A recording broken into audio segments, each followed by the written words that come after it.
Covalent radius, ये word आएगा। मैंने डिटेल इसके बारे में बताई हुई है, कहां पर, अपने उन नोट्सों में, किसमें, जो बुक्स हैं, डिटेल बुक्स हैं, उनमें आपको बताया हुआ है। कोवलेंट रेडियस क्या होगी, जैसे कोवलेंट बॉन्ड बनता है, H और H मिलकर के क्या बनाएंगे, H2। कैसे बनाते हैं ये, ओवरलैपिंग से, एक दूसरे के साथ क्या करेंगे, ओवरलैप करेंगे। तो ये तो अभी एटम फॉर्म में, ये एक दूसरे के क्लोज आ जाएंगे, आइडेंटिटी खत्म हो जाएगी।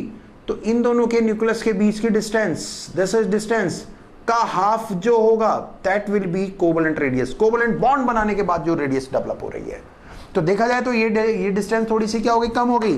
क्योंकि अगर ये एटॉमिक के रूप में अगर आप देखते हैं, अगर आप चाहते हैं कि एटॉमिक ही बनी रहे, it should be atomic, then d, atomic radius will be d/2. So this is what atomic radius, this is what covalent radius. You can see this atomic radius is more than this covalent radius. That's why radius of atom is greater than covalent radius. Atomic radius covalent radius से क्या हो रही है, बड़ी हो रही है, क्योंकि यहां पर क्या हो रहा है, ये ओवरलैप कर रहा है, यहां ओवरलैप नहीं कर रहा है। ध्यान रखेंगे। एक और रेडियस होती है जिसका जिक्र होगा, दैट इज वंडरवॉल रेडियस। बहुत इंपॉर्टेंट है, चीजों को समझना जरूरी है कि वंडरवॉल रेडियस क्या होती है। हवा में चीजों को बता दिया जाता है। वंडरवॉल रेडियस क्या होता है, ना तो ओवरलैप होगा ना कांटेक्ट होगा, एक दूसरे के साथ एसोसिएट होंगे केवल। क्या होते हैं उसमें वंडरवॉल में, वंडरवॉल्स में हमारे पास में ये ना तो एसोसिएट होंगे, एक पर्टिकुलर टेम्परेचर पे, टेम्परेचर मेंटेन करना जरूरी है। एक इसका इलेक्ट्रॉन इसके न्यूक्लियस को और इसका इलेक्ट्रॉन इसके न्यूक्लियस को क्या करता है, अट्रैक्ट करता है, ना तो ओवरलैप कर पाता है ना टच करता है, केवल इसी तरह से रहता है। एंड ड्यू टू दिस ये एसोसिएशन डेवलप हो जाता है, and this association is having a distance between nucleus, and this is known as, since it is a van der Waal concept, this is van der Waal, so radius will be van der Waals radius, that is d/2. In this way we can see that radius, what this radius is lesser than this one, but van der Waals radius is greater than this one. So answer is finally what, van der Waals radius is greater than atomic, atomic is greater than covalent. This is the final answer. मेरी बात को आप समझते हैं? Covalent में overlap हो गए, पास आ गए, एटॉमिक में ऐसा ही है, और वैन वॉल में दूर ही रहते हैं, तो सबसे बड़ी रेडियस ही होगी। और रेडियस में कौन सा क्वेश्चन आता है, जरा उसके ऊपर भी बात करते हैं। रेडियस के अंदर बात आती है एक और radius, that is ionic radius. अगर हम आयंस की डेवलपमेंट की बात करते हैं, कैसे, ए है, दो तरह के आयन बन सकते हैं, this is cation and this is anion. Cation कैसे बनता है, इलेक्ट्रॉन को लूज करके, एनायन कैसे बनता है, इलेक्ट्रॉन को गेन करके। इनमें रेडियस की जब बात आती है तो रेडियस कैसे होती है, तो हम बोल देते हैं कि एनायन की रेडियस ज्यादा होती है किससे, एटम से, और एटम की रेडियस ज्यादा होती है किससे, केटायन से। वाई, कैसे, क्यों? उसके लिए एक छोटा सा मैं आपसे कॉन्सेप्ट समझाता हूं, क्योंकि आपको कॉन्सेप्ट समझना भी जरूरी है। मान लीजिए हमारे पास में एक न्यूक्लियस है, और न्यूक्लियस के चारों तरफ कुछ इलेक्ट्रॉन्स हैं ऑर्बिट के अंदर। ये न्यूक्लियस इन इलेक्ट्रॉन को अट्रैक्ट कर रहा है, इसके कारण ये डेवलपमेंट हो रहा है, और this is the radius of atom, this is a. Suppose this electron is remove, this electron is remove electron हो रहा है, तो उससे पहले क्या क्या हो रहा है, इस इलेक्ट्रॉन पे ये अट्रैक्शन कर रहा है और ये इस इलेक्ट्रॉन पे रिपल्शन कर रहा है। फिर से समझेंगे, ये न्यूक्लियस इस इलेक्ट्रॉन को अपनी तरफ अट्रैक्ट करता है, और ये इलेक्ट्रॉन इस इलेक्ट्रॉन को रिपेल करता है। अब क्या होएगा, ये अट्रैक्शन बना रहे और ये इस पर रिपल्शन कर रहा है, ठीक है।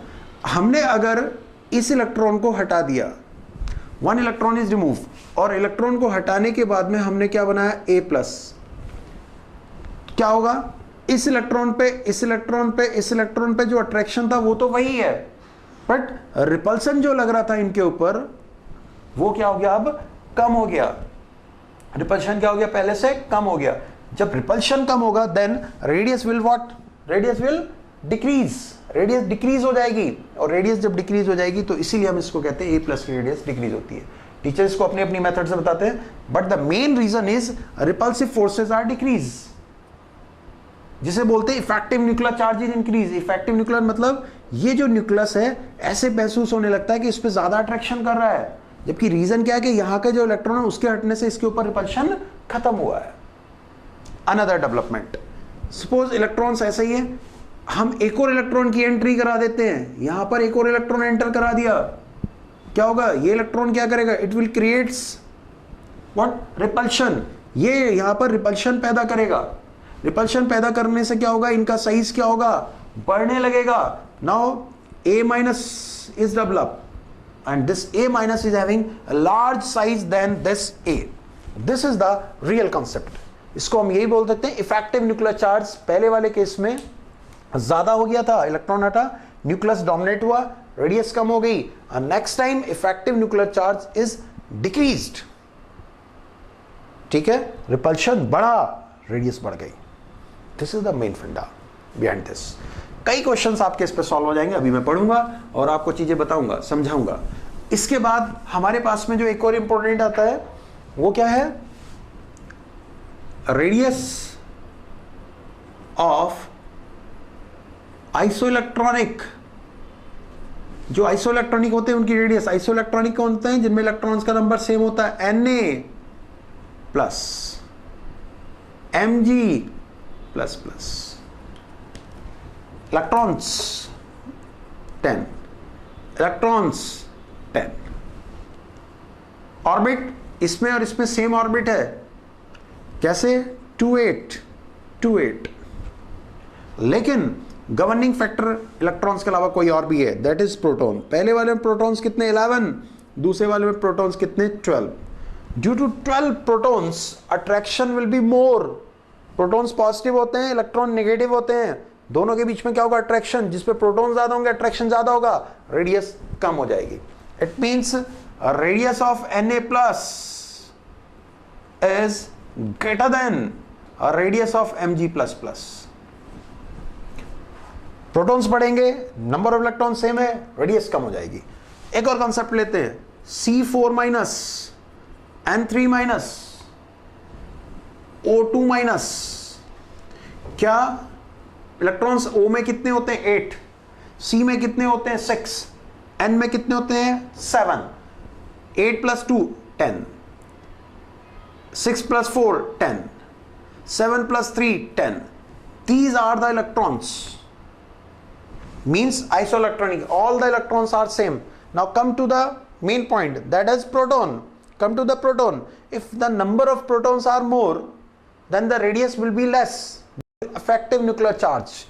Protons are 8, protons are 6, protons are 7. So a radius will be less in case of O2 minus, but in case of this, radius is no less. So C4 is greater than N3 minus is greater than O2 minus. This is the correct answer. This is the correct answer. Radius बड़ी है, कारण number of protons क्या कम है, कम attraction हो रहा है। Radius छोटी है क्योंकि अट्रैक्शन ज्यादा